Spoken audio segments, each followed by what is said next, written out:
Hello and welcome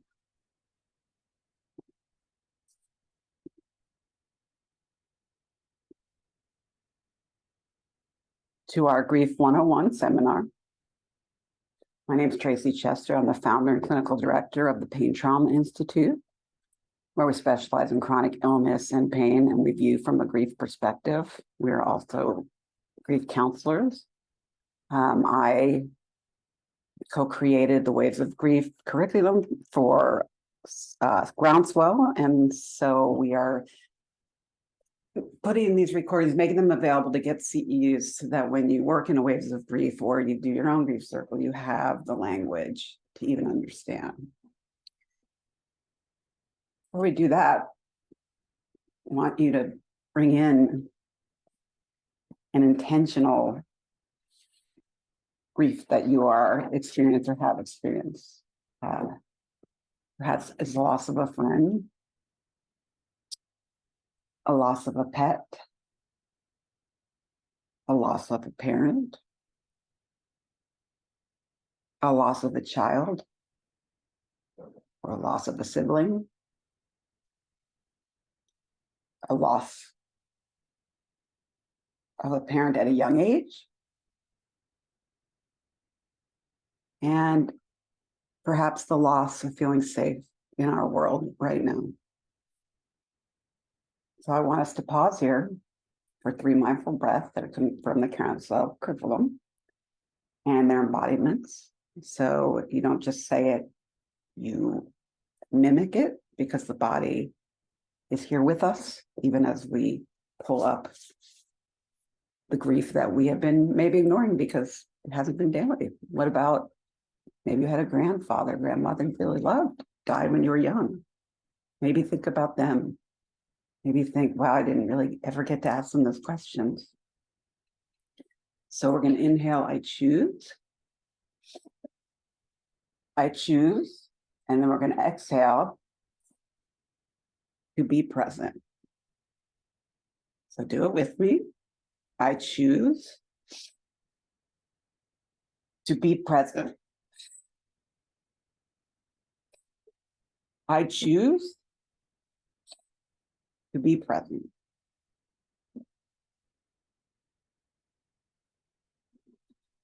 As I said, this is the introduction to grief, where I hope you'll learn about some aspects you've never heard before, or understand just how prevalent grief is and just how unique and isolating it can be. People feel like they're going crazy when they're grieving. Grief counselors are often summoned to tell them, no, you're not crazy. This is one of the most difficult things we have to do as human beings. None of us escape it. And so we're going to start this course defining the types of grief and loss. Then we're going to explore common and complicated grief reactions. It is important to understand if you are working with a patient who does not seem to be getting better, is not functioning, that would be a good time for them to look into more counseling, because there's no need for them to suffer the symptoms. We're going to understand grief by age, because often a parent may die and the kids are young and the mom's alone, or vice versa. And the husband that's left doesn't really know how to grieve, and he doesn't know what to say to his kids. And his kids don't know either, and they don't know what to say to him. And so it can become this unspoken heaviness in a house. And I will describe a program that I was in when I was at San Diego Hospice that can give you an idea of what we might be able to do if we can create it again. I'm going to go over the common models of grief that you hear. These are 2 of the ones you probably heard the most. Kubler-Ross is really about death and denial. Wharton's grief models are not sequential, but with every grief that's unique, there are still common patterns. And finally, we're going to talk about ritual and why ritual is important. Ritual is something we have lost, And it's a place to be witnessed. It's a place to grieve together. It's a place to put that love for that person out and be around others.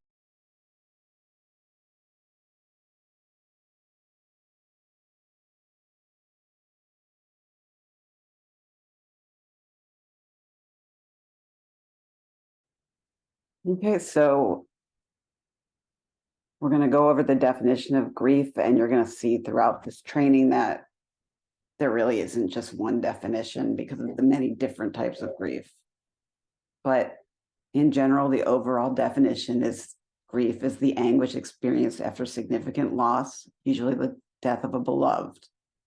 But it can also take the form of regret for something lost or something done, remorse, or sorrow for a mishap to oneself.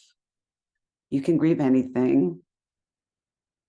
You can feel like you've lost anything.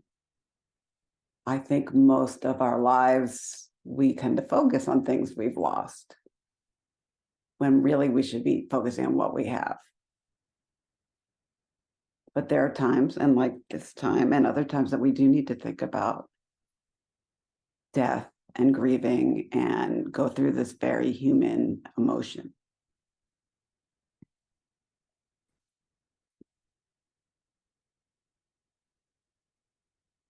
So there's different stages of grief that we can define. Acute grief is the grief that's experienced shortly after a loss.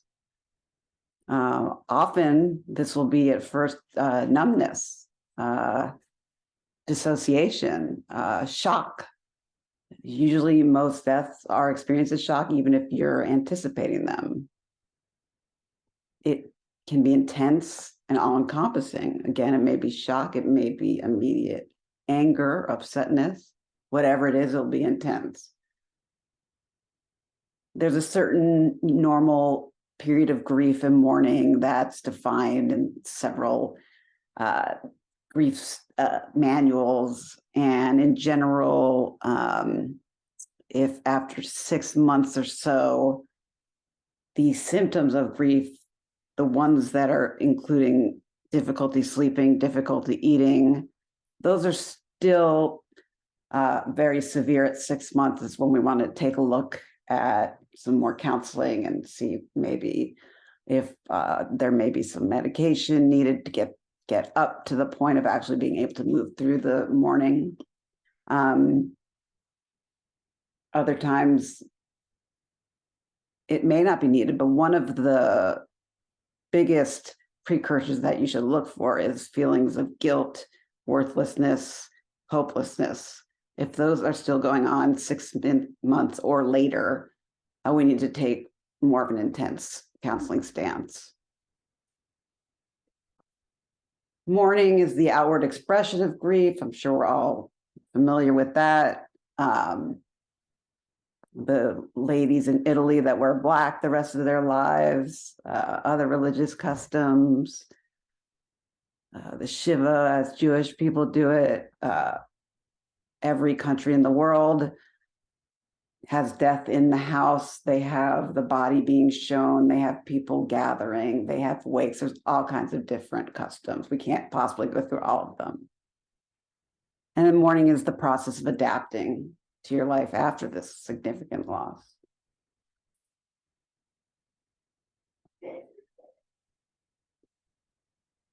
I said there's a variety of definitions, but these are the most important distinctions, which we will get into in more detail as we go along. Ambiguous grief it differs, and there's no single thing that you can point to as to why you're feeling the way you do. I think ambiguous grief is common right now. I think we're walking around in trauma with the environment, with COVID. You can add about 4 things on and just kind of feel this overall sense of loss, and you don't necessarily have something to point to. Cumulative is when you experience multiple losses. all at once or close together. You need your time for each loss. And unfortunately, in our world, there is often more than one loss at the same time. And of course, something we'll talk about later, which is secondary loss, which is the losses that occur because of your grieving process. Sudden death is an entirely different grieving experience. It tends to be more shocking, more upsetting, more feeling like the rug's been pulled out from under you. Most people that go through a sudden loss, especially a suicide, require a significant amount of counseling or coping tools on their own to be able to get through this. And secondary, as I was saying, means the losses that come as a result of a loss, such as I've lost my income, I've lost a house, I've lost, let's say it was you were a stepmom and your husband dies and you lose the kids. Those are just some basic ones.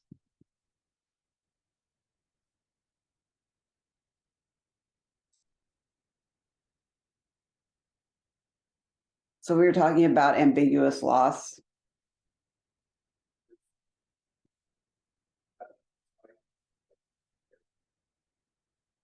And different types.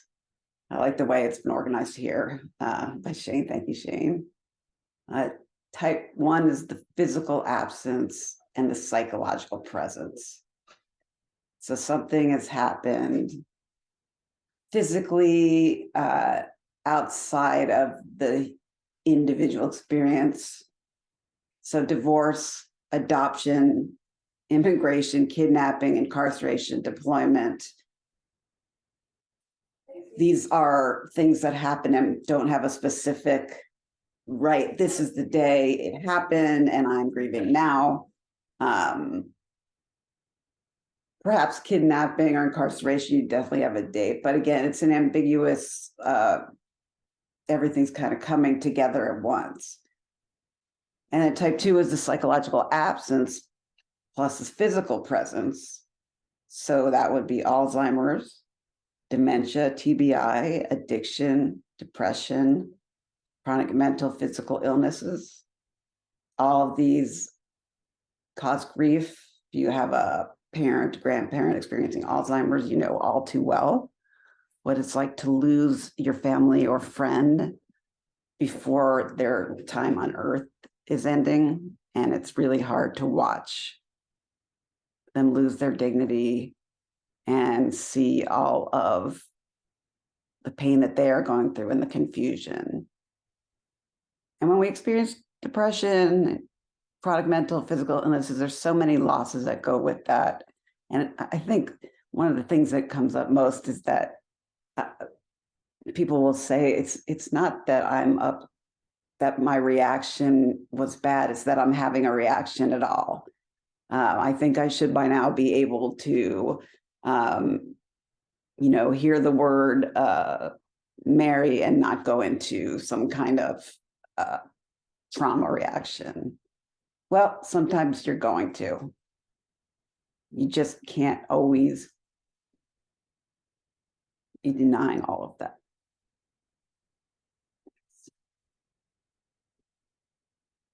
Just a little more on secondary loss. So we've got the loss of the person who died, all kinds of losses that go with that, loss of the support system. This is very common with men when they lose their wives, because the wives are the ones who are running the social life. And all of a sudden, she's gone and the friends kind of go with her. Now, that's not everybody. I hope that men more now are getting their own communities together. So if they do lose a wife, they have their own support system. However, in reality, what I've seen over my years is that men tend to get married within a year after they lose their wife. Really.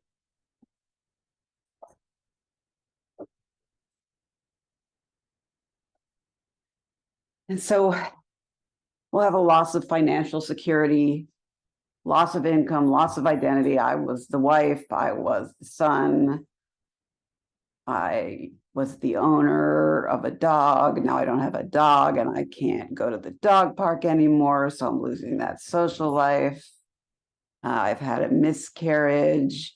I'm no longer identifying as a mother. I've lost that identity. Nobody even knew I was having it to begin with, often, and no one really knows what to say. But thankfully, there are a lot of groups now for all kinds of different losses. Other losses we'll go into more: income, confidence, loss of faith. Add them all together, and they give an intimidating new meaning to the saying, the whole is greater than the sum of its parts.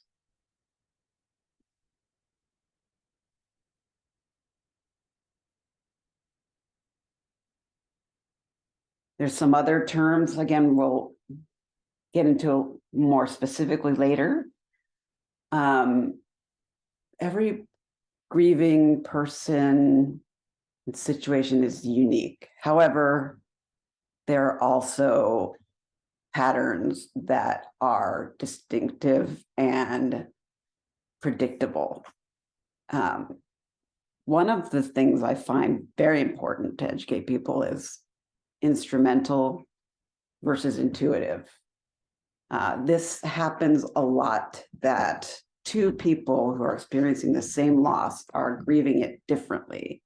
And normally, the ones who are grieving instrumentally are often called out by family members saying, "Oh, you're not processing your grief. You need to cry. You need to talk. You can't. You're not processing it."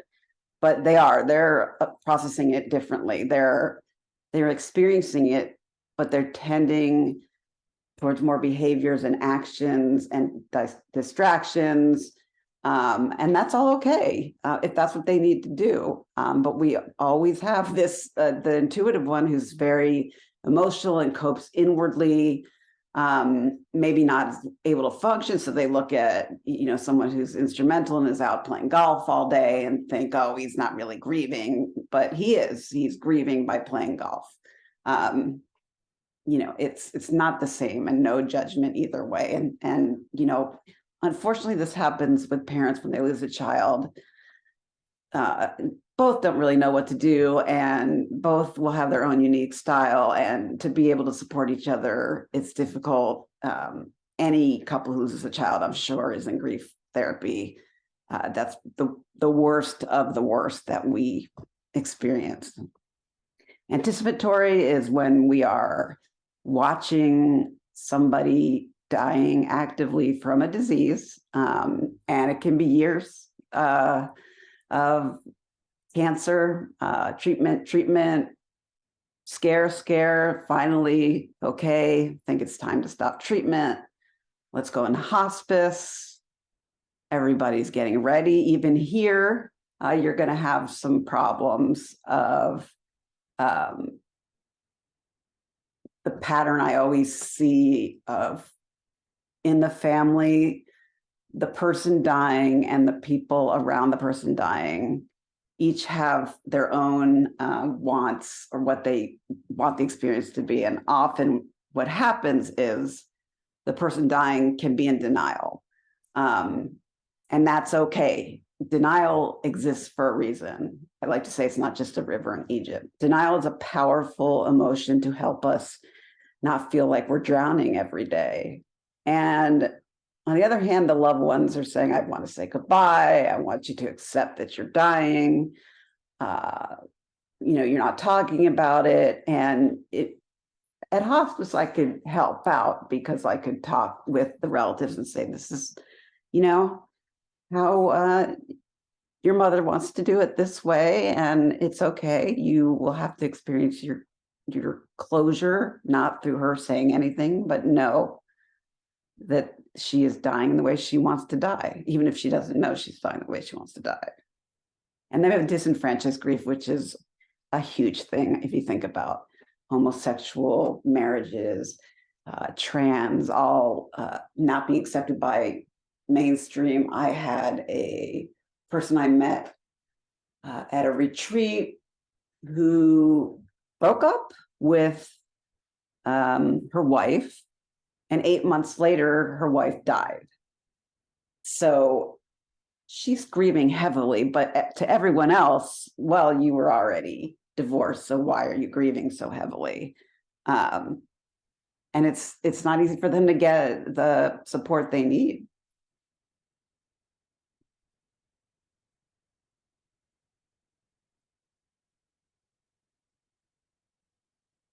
So we have a handout showing the acute grief reactions that wire us.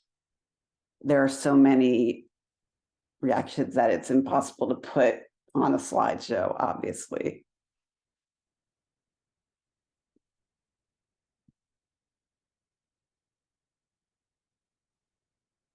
Physical reactions, the big one of fatigue is one I always like to point out to everybody. It's the one that nobody thinks about.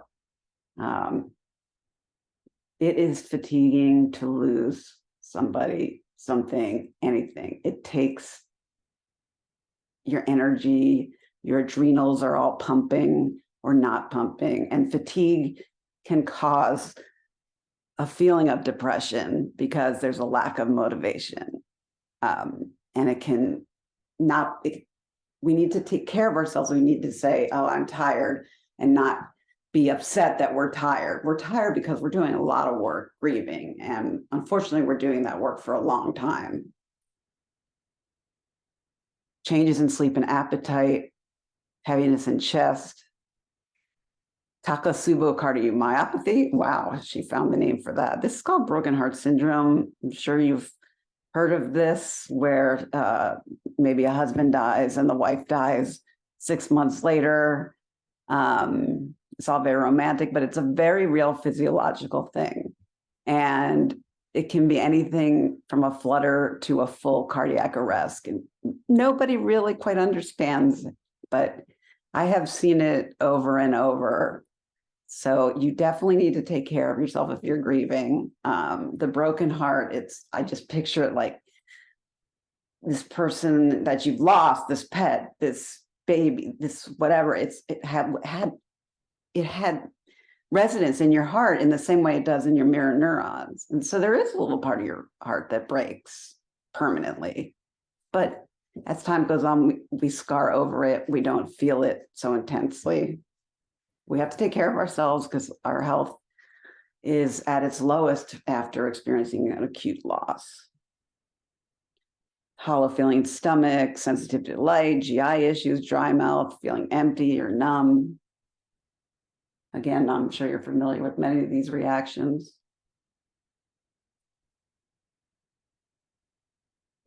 Emotional, that shock is heavy. The numbness is heavy, and it can last a long time. Often what I see is people are in the paperwork. When somebody passes away, there's a lot of paperwork that needs to be done, an excessive amount of paperwork, and it keeps the griever busy until it doesn't. And then there's just an empty space for what to do now. I was taking care of the person, I was doing the paperwork. Well, now what do? I don't have a job anymore. My identity has changed. I was a caretaker. And through all the paperwork and everything, people are usually in some sort of numbness in order to be able to do that. Otherwise, they never get anything done. So we have sadness, sorrow, loneliness, guilt, anger, relief, fear, insecurity, a desire to join the deceased, feelings of betrayal, disloyalty. Many people, as they move on through grief, when they have a day, or even a couple hours in a row where they haven't thought of the person they've lost, feel they have betrayed that person, that they should always be thinking about that person. And they feel guilty about that. And it's a normal thing to feel, but it's okay. You're not betraying. Whoever you lost wants you to go on with life and remember them. And we can do that through other ways, some rituals to keep them in our lives. We don't need to have to hold them and that pain all the time. Confusion, low motivation, restlessness.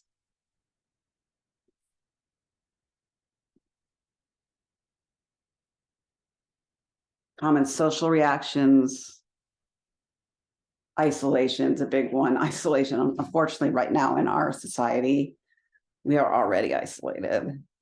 Death is not in the home like it used to be. Death is relegated to hospitals and morgues, and people are not shown images of death. People are not shown images, for instance, from the shootings. If they saw these images, there would be an outpouring and change immediately. But our society has decided that death is a very private thing. And so many people have never even seen anybody die. And just that in itself can be traumatic. Shifting roles in relationships will happen. Sometimes they're hiding or holding the grief. We don't want to burden others with talking about our lost one. One thing I like to tell everyone is name. Use the name. Don't say, my wife died. Say, Barbara died. Name her. Say Barbara. Remember Barbara. Not your mom, but Barbara. This was a person. And when you get to do a ritual, say their name. It sounds like what's that song? It's like a Beyonce song, say my name, say my name. I'm not sure which it was, but naming is important. Withdrawal from activities, honestly, grief at the beginning is almost exactly like clinical depression. There's very little difference. And this is when we look for time and how long these symptoms are. It's very common to not be able to sleep or eat for a while. It's very scary when that's happening, to think that it will never end, to think that they're going crazy. Because if people haven't had clinical depression before, which most people haven't, they don't understand this new feeling and they think they're going crazy. And isolated. I think most people now, because of our society, feel like whenever they are grieving, they are alone in their grief. Nobody else is experiencing this. However, right now, so many people are. And then we have the spiritual reactions. People that are very religious tend to handle grief more easily. I have worked with people that have no shaken foundation. They believe God wanted this to happen and it comforts them. And there's nothing wrong with that. That's what helps them get through it. But other times you thought, gee, I have God, but how could he let my son kill himself? Like, what kind of God does that? What kind of God gives a young mom breast cancer? Who's doing that? What's happening? I mean, and it can just flatten you as a loss of all perspective. I like to say you're on a different planet. As soon as you lose someone and you're in serious grief, you're on this other planet called grief, and you're walking around on our planet and nobody else can see it or feel it. And you're looking like, how can they still be doing this when I'm suffering so greatly? You're on this other planet. And then if you are questioning God, your higher power, well, where are the deceased? Are they okay? Can I see them? Can they see them? Wait, can they see me? Will I see them? I'm more than happy to share, but not enough time. But I have seen enough people have things happen after someone dies that I can no longer question it as not being real. And I'm a complete skeptic. And this really comes from years of working with grievers. I mean, maybe this is somehow coming from our brains, who knows? But people have legitimate experiences where they feel and sense the deceased in many different ways.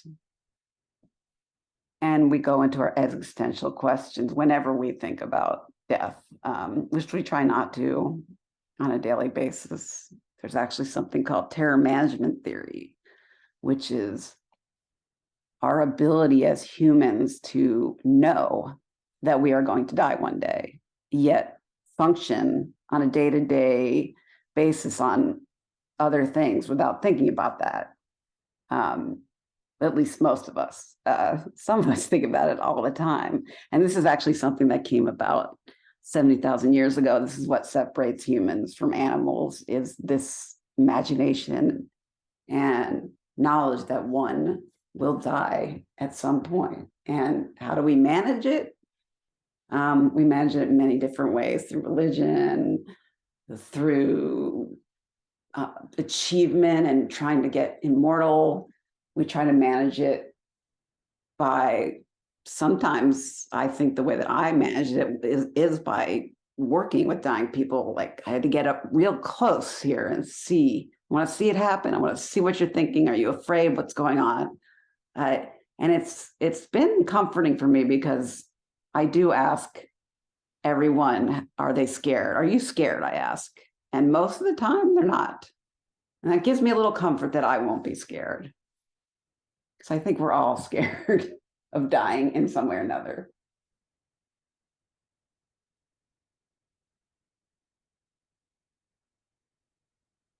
I was talking about instrumental grief earlier. So the thoughts are more dominant than the emotions. I have a friend who lost his wife, and I see him doing things. I see him traveling, making plans, honoring his wife, but really on his Facebook page, I kind of thought to myself, God, is he really processing this? And then I was giving this training, and I thought, oh yeah, duh, he's instrumental. He writes, he does everything, but he's still in pain. So the energy is channeled to activity. Someone may start running. Someone might start gardening more. This is healthy. It's healthy to do things. You don't need to sit and cry all day to be grieving. I do think if you are an instrumental griever and you kind of know that about yourself, you can take a time and think about the person in your own way. And that's something we can do through rituals again. And I was saying before, the misunderstandings can lead to relationship difficulties. I have a couple who lost a child, and they are holding on tight, but one is talking and one isn't, and they find that very difficult. In addition to that, there's confusion, disorientation, disorganized thought, difficulty concentrating, but difficulty crying.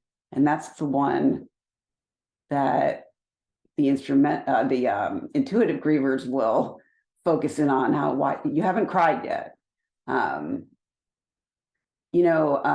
getting this a little later, but Prince Harry, I read his book Spare. I actually thought the first two parts of the book were really good about grief, because it really was about him losing his mom. And he thought magically, he was 13 and he thought it wasn't real. He thought she was in hiding. He really thought that and never cried.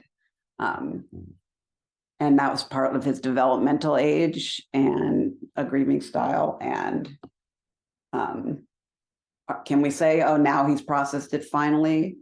Well, no, he was processing it the whole time. He was just doing it in the way he could handle it.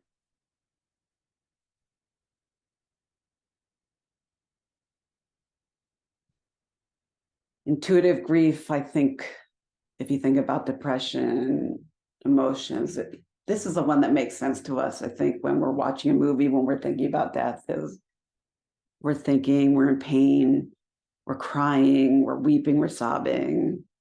We're so vulnerable that we can feel vicariously from others' stories. And this is actually one of the reasons why grief groups are important, is you really are supporting each other, because you really do feel similarly to what everyone else is feeling, and getting the support back of, we're all in this together. We're all intensely mourning and sharing feelings with each other. And so intuitive grief can look a lot like depression. And again, if it's going on for too long, to the point where there's no improvement and just diminishing health, that's when we want to get in and do some grief counseling, do some more. Encourage whoever this is in your life, go see a grief counselor.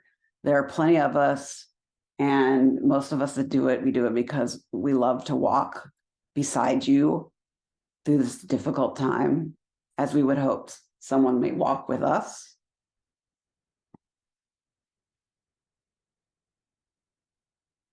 Talking about disenfranchised grief, coined by a researcher. Grief that persons experience when they incur a loss that is not or cannot be openly acknowledged, socially sanctioned, or publicly mourned. I think we all know examples of that. Again, the obvious one of homosexuals that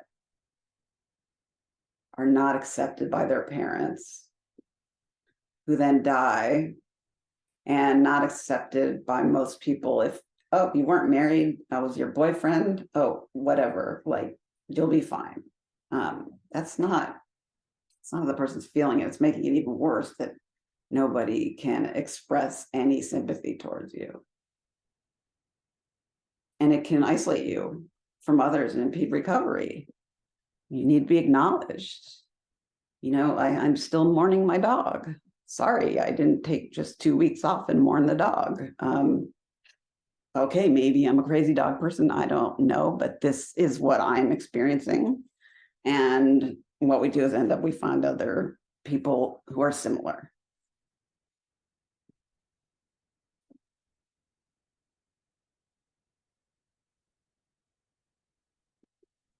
So just to further drill down on that, the loss isn't seen as worthy. This is examples of non-death related loss. I lost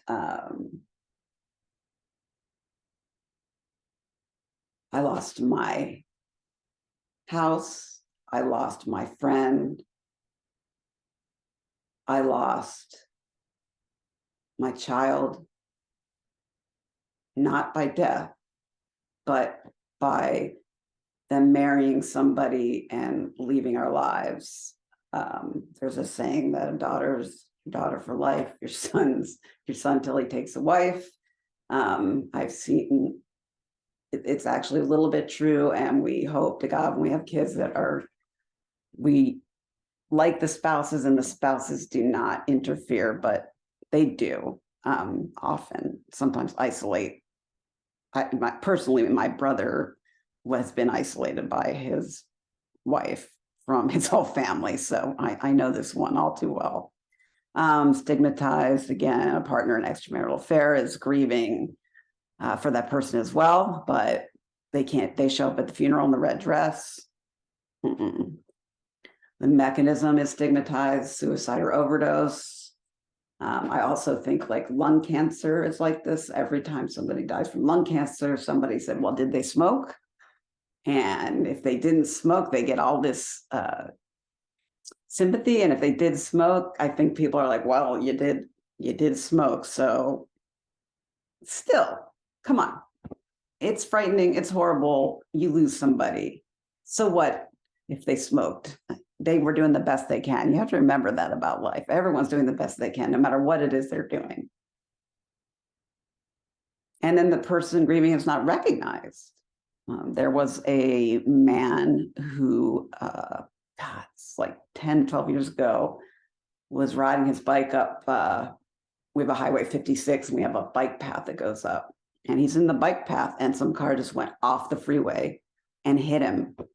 And he was coming home from work, and I knew some of his coworkers, even though just by coincidence I was working at hospice, but then heard, oh my God, he worked at my friend's company, and they were all really, really hurting, and it just doesn't register when they say, hey, someone might, well, this guy I knew at work, I really liked him. It's, yeah, okay, but it's a big loss.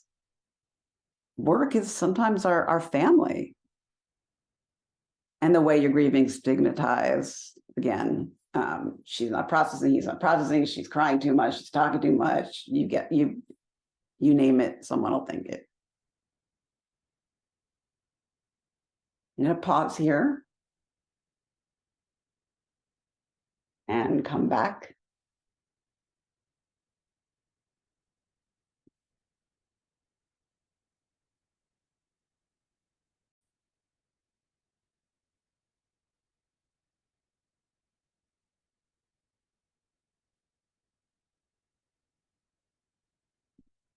Complicated grief, as we've been alluding to,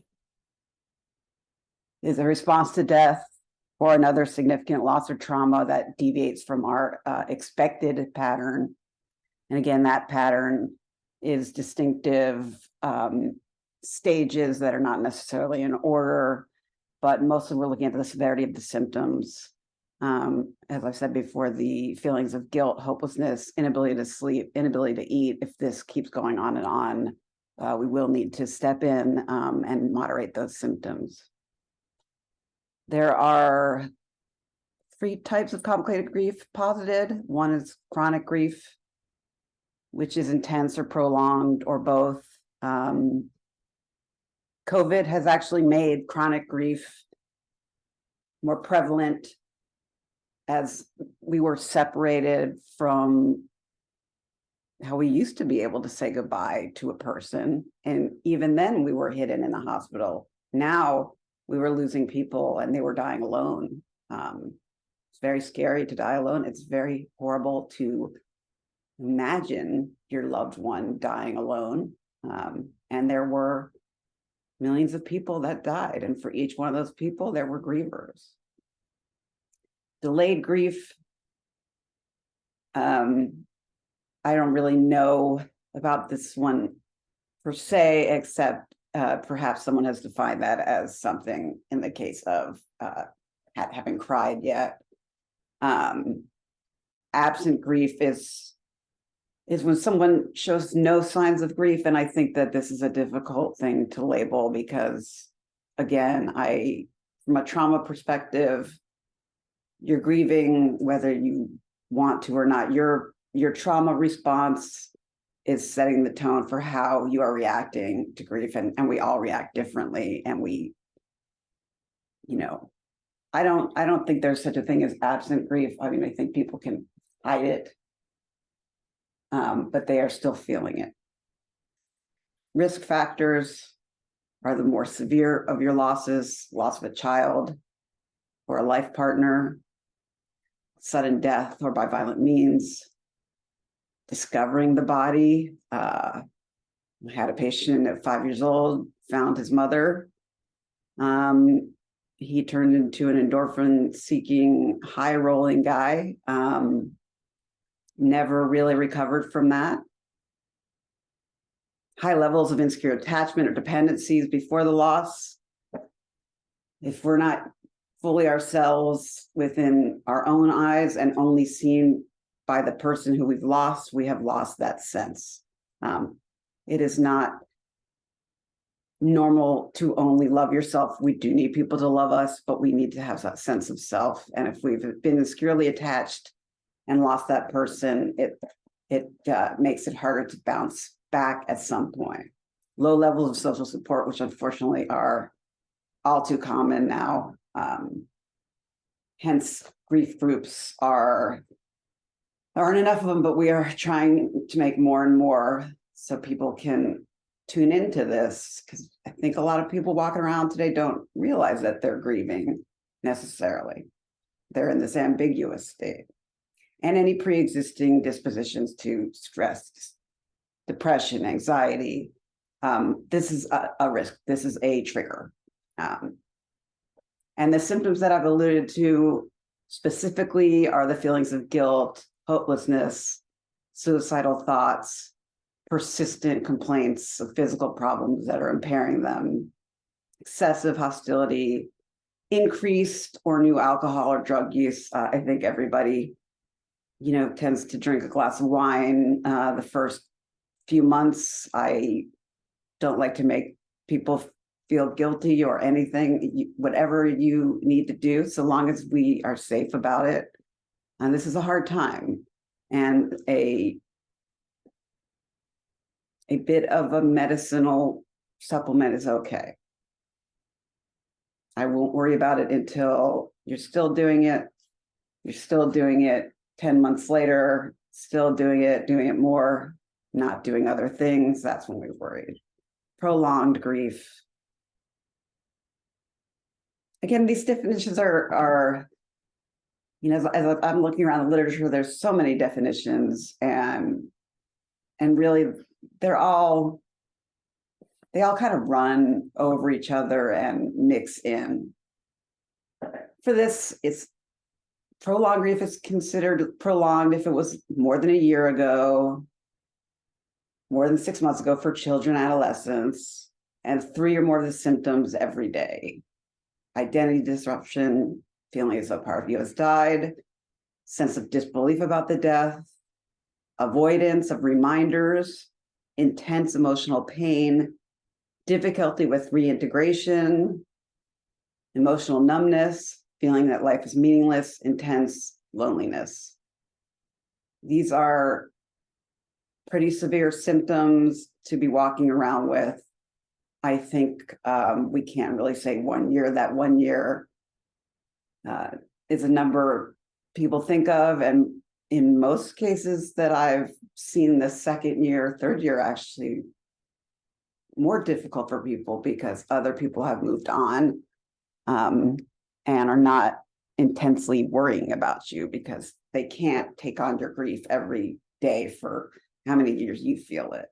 And it varies with people. And I think that we all grieve our losses forever in a sense, but it's more about how we're functioning and how we're moving through life and our relationships, and are we having any quality of life. It's always going to be a wound. It's going to be exposed here and there. But as we say in surfing, how I like to allude to it is when you're first in an intense grieving period, it's like your back is turned to the ocean and these waves just knock you down, and you can't see anything, you can't feel anything, you just feel like held down.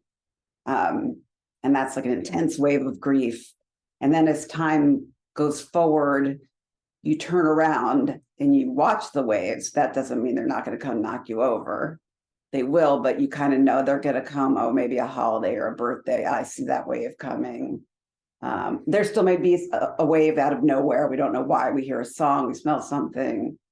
As time goes on, the waves get smaller and less frequent, and we learn how to navigate them. But as we all know with the ocean and with surf therapy, that the ocean can bring us anything on any given day. And the key is really not to be hard on yourself for having a bad day or, dissolving into grief for an afternoon. We call them grief bursts. You have the right to have a grief burst.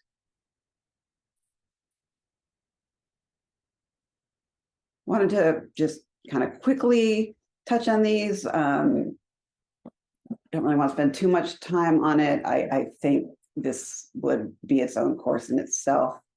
But just so you know, when a family is grieving, we have different ages, different genders, and people grieve differently. And it's important to understand that when you're working with a loss within your family group or your group of friends, understanding what their responses are.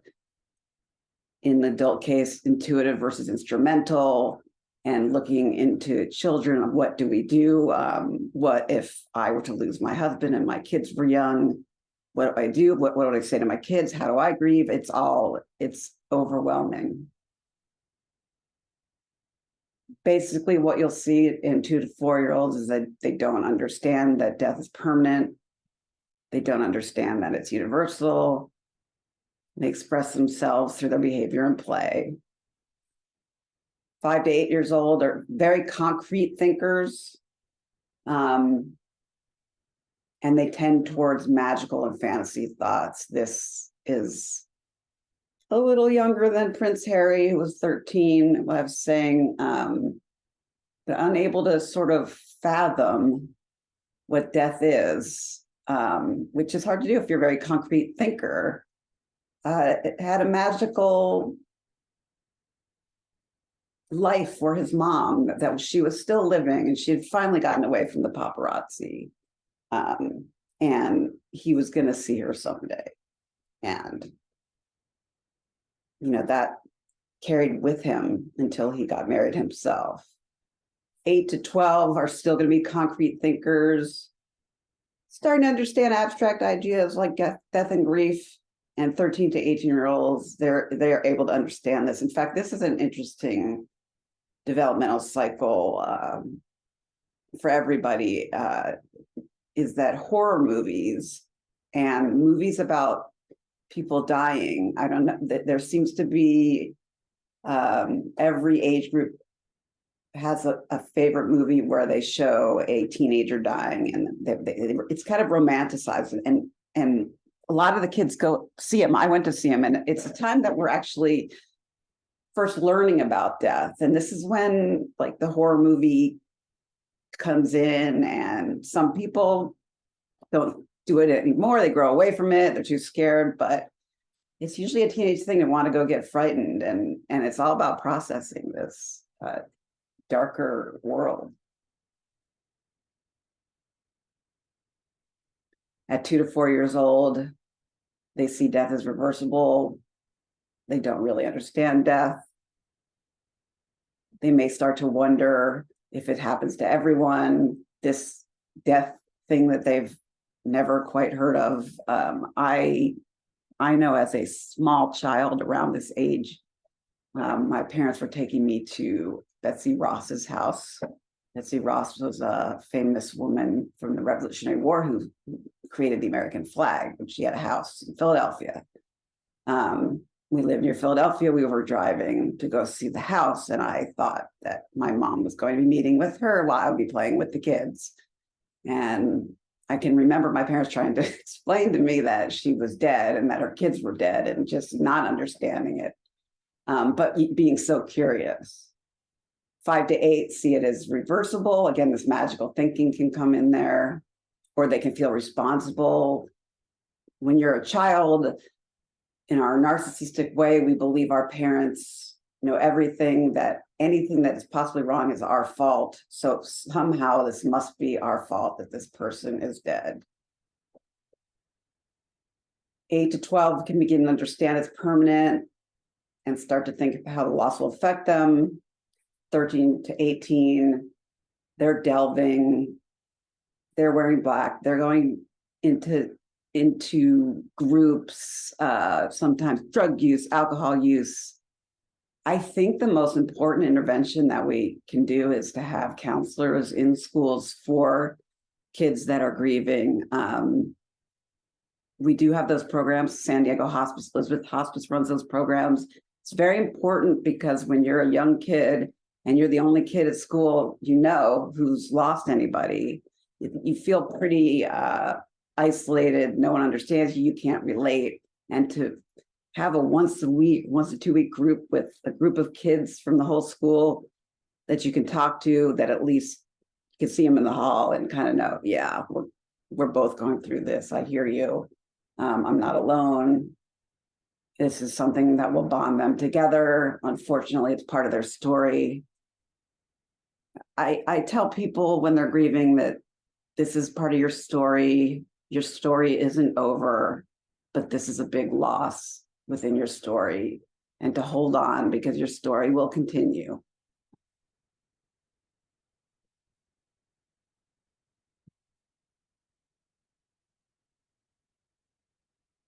So some of the behaviors we'll see: anxiety, crying, irregular sleep, clinginess, temper tantrums, telling the story to anyone, including strangers, repetitive questions, behavioral regression. The telling the truth to everyone. I think is an interesting one. We don't have filters when we're between 2 to 4 years old. This is often when you are with your kid and your kid says something really embarrassing, because they have no filter. And I remember as a child, I broke my arm and I was in the waiting room of a doctor's appointment. I was 4, and there was a woman who was overweight, and I kept telling my mom, like, Mom, that woman's really fat. And she would say, shh. I said, no, Mom, that woman's really, really fat. She's like, shh, you're going to hurt her feelings. And I said, well, that's a nice dress she's wearing. But my mom was just horrified that I just blurted it out. And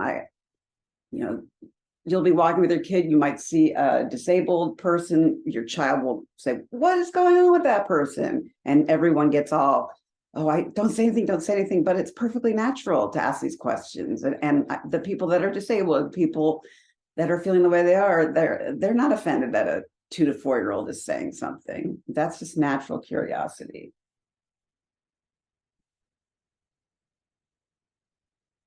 Five to 8, things are going difficultly. We'll have disrupted sleep, questions, concerns about safety and abandonment, short periods of strong reaction, nightmares, regressive behaviors, behavioral changes. Now, the important thing about all of these is that you, as a parent or a caregiver or a friend, are there to comfort.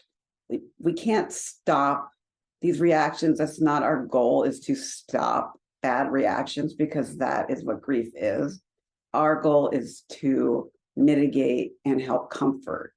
And so again, in a family, if the parents don't know what to say to the kids and the kids don't know what to say to the parents and no one's getting any help, the house can be a silent tomb, and it's much worse than if someone is to be crying and us having to comfort them. We'd rather have the behavior, the emotion, the talk there than the silence.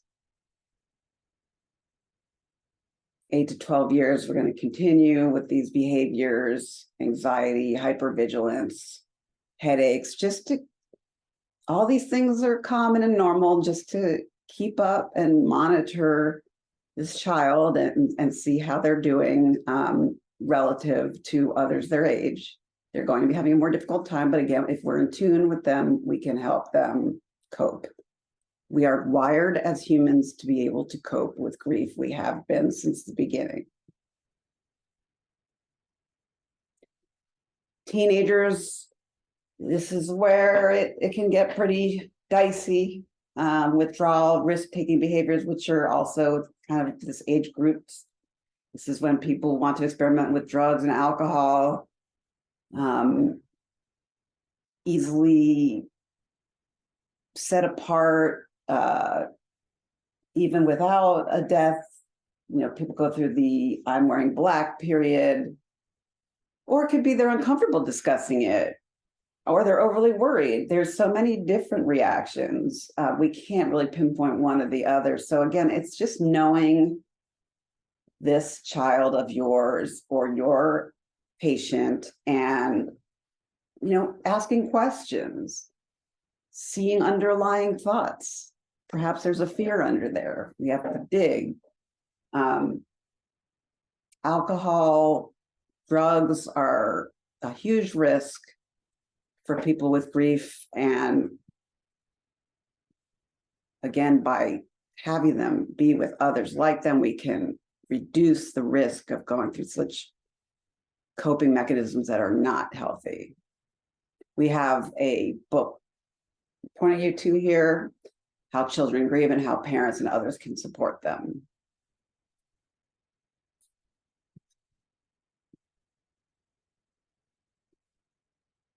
Wanted to move on here to the models of grief.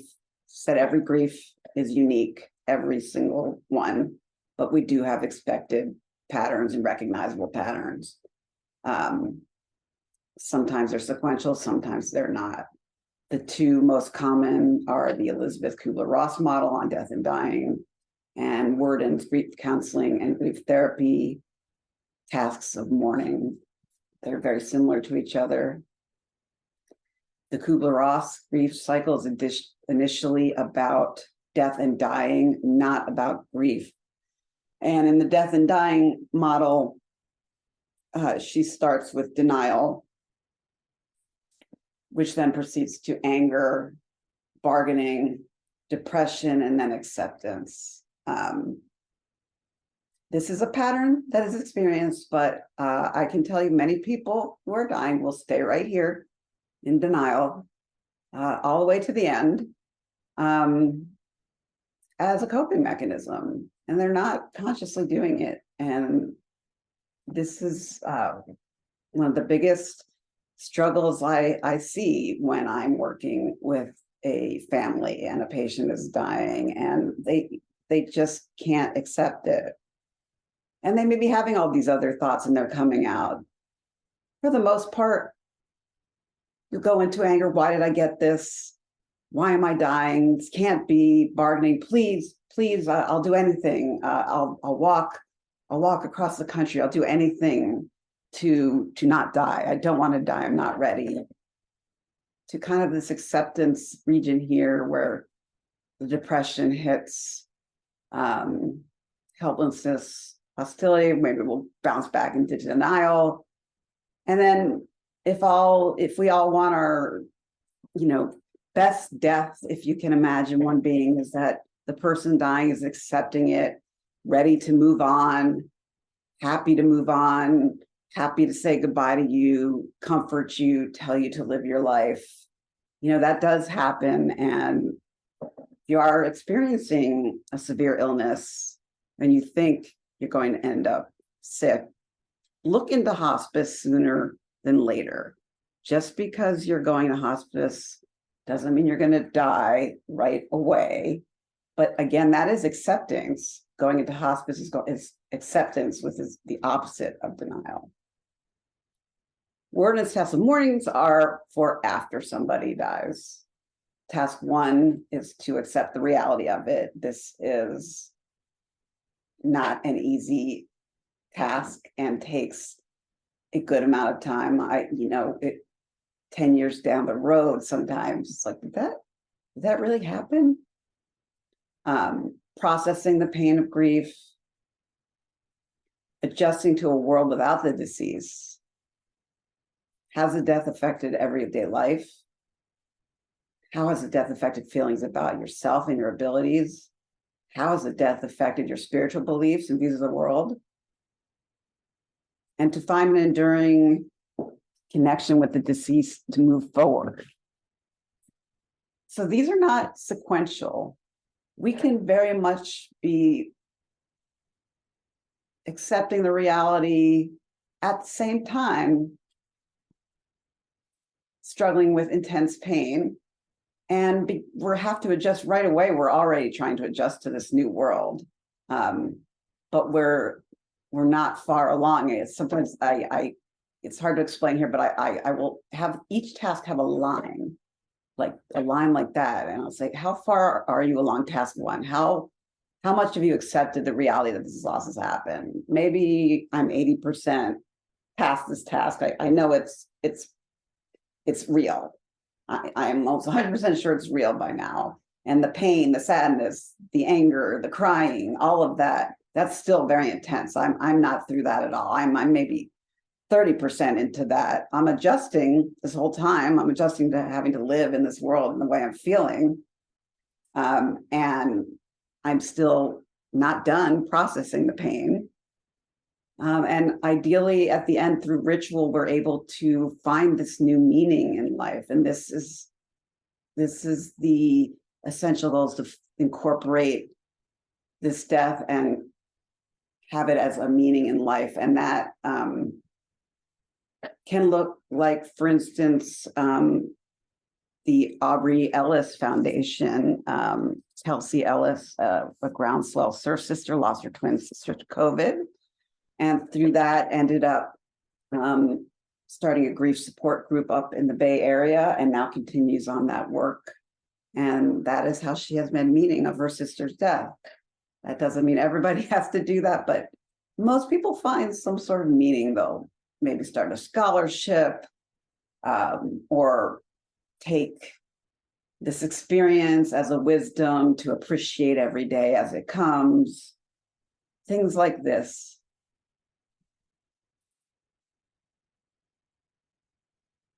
And here we come to ritual, which, especially if you're taking this course for the Groundswell Waves of Grief program, this will be familiar to you, that the community practice of speaking their name, the power of witness, meaning the lack of isolation, is a place to lighten our load. Grief is love with no place to go. If we can go out, do something, be with people, we can let out just that little bit, slowly, repetitively, until it becomes more bearable, until that wound in your soul is deep enough that it only comes out so intensely here and there. That takes time. And there are a lot of practices one can do, and we're happy to guide you through. There is so much literature out there on how to grieve.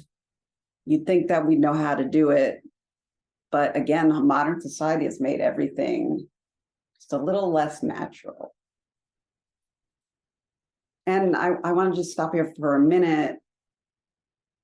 Since you're watching this on tape, since you're not with us, to let you know that maybe by now you're already feeling it, but usually a grief therapy training course can be disturbing and can leave you feeling pretty raw for a few days.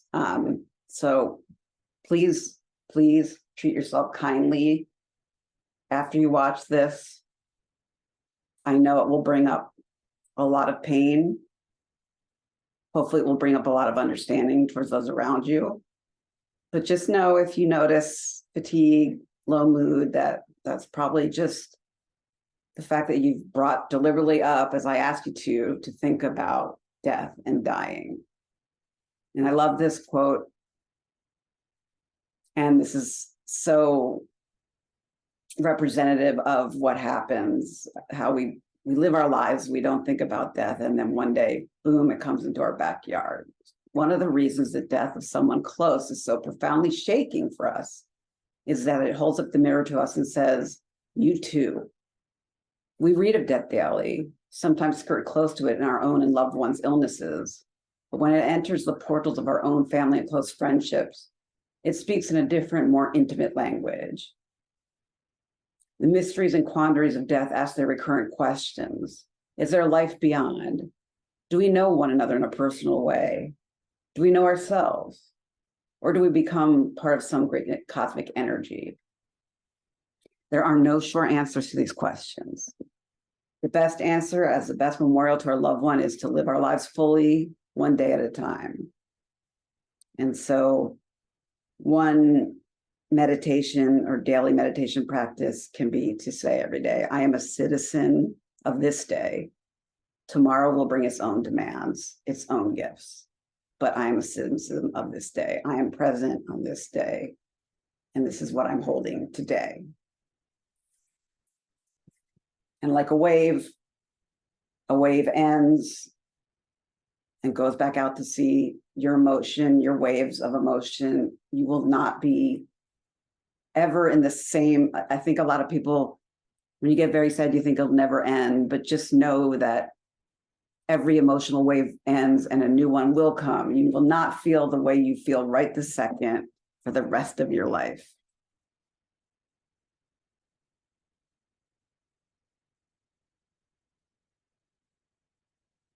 So the rituals. Rituals are important. You can see in the background here, one of my favorite ones are these lanterns.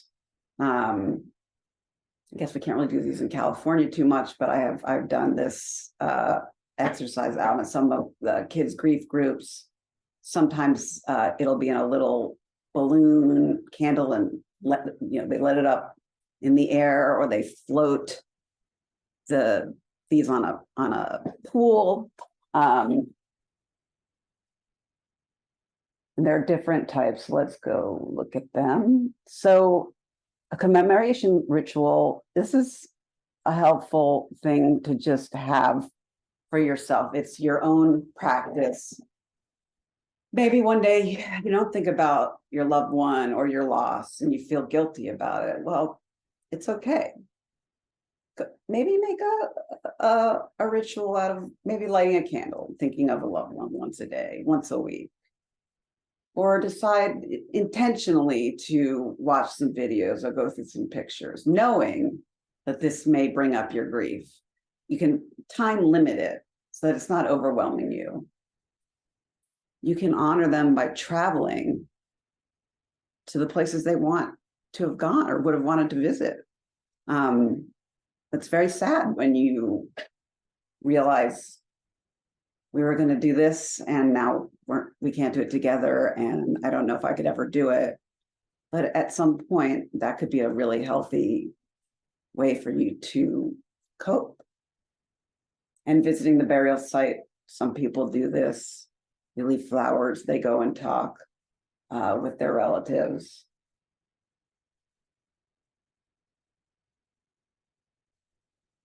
One of our resources, we have our Waves of Grief drop-in groups. You can go to www.wavesofgrief.org. And these are rituals we're providing for you. You show up and we do a ritual together. We can do a paddle out. We can take a flower. We can name our loss. It's a ritual in itself. It's a ritual of intensification, we call it, in the fact that we're actually bringing in our pain and saying, here it is, let's really look at it. Let's look at all of it. Let's intensify it, and then let's go. And this is our best source. I highly recommend. Additional resource is the Mourner's Bill of Rights. This is something for our Waves of Grief circle that we use, that we have on our surfboard. And in the next class, Grief 102, we will go through this more. But for now, please take a look at these and enjoy. And here are our additional references. Once you complete this course, we will send all of this to you with all of the information. So thank you so much for attending this hour. I hope to see you next time in Grief 102, coming soon. Thank you and good evening.